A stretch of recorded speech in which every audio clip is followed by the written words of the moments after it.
In a peaceful village surrounded by rolling hills, there lived two best friends, Anya and Rohan. They had grown up together, shared every moment of joy, and supported each other through tough times. Anya was gentle and thoughtful, while Rohan was brave and adventurous. Despite their different personalities, their bond was unbreakable. One day, a severe drought struck the village. The fields dried up, and the wells ran empty. The villagers grew worried as their crops began to wither. To survive, they had to fetch water from a distant river that lay beyond a dense forest. Determined to help their families, Anya and Rohan set out together early one morning. The journey was long and tiring. Anya, though strong in spirit, struggled to keep up as they climbed steep hills and crossed rough terrain. Rohan, noticing her exhaustion, offered to carry the heavy water jars. "No, Rohan," Anya insisted. "You have your own jars to carry.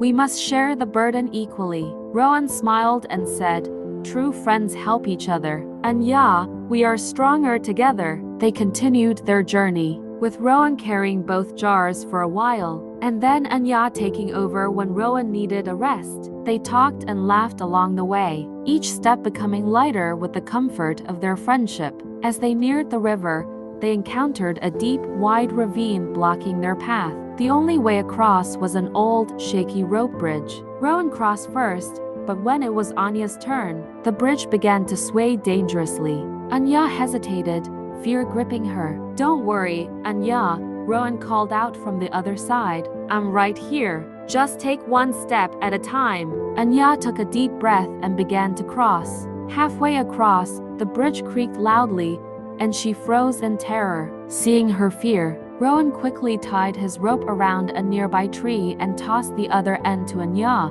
"Tie this around your waist," he instructed. "If you slip, I'll pull you up." Trusting her friend, Anya secured the rope and continued forward. With Rohan's encouragement, she reached the other side safely. They both hugged, relieved and grateful for their strong bond. Together, they filled their jars with water and began the journey home. When they finally returned to the village, tired but triumphant, they were met with cheers from the villagers. Anya and Rohan had not only brought back the much-needed water but had also shown everyone the power of true friendship. The moral of the story is that true friendship is about supporting each other through difficulties, sharing burdens, and trusting in one another. Together, friends can overcome any obstacle and achieve great things.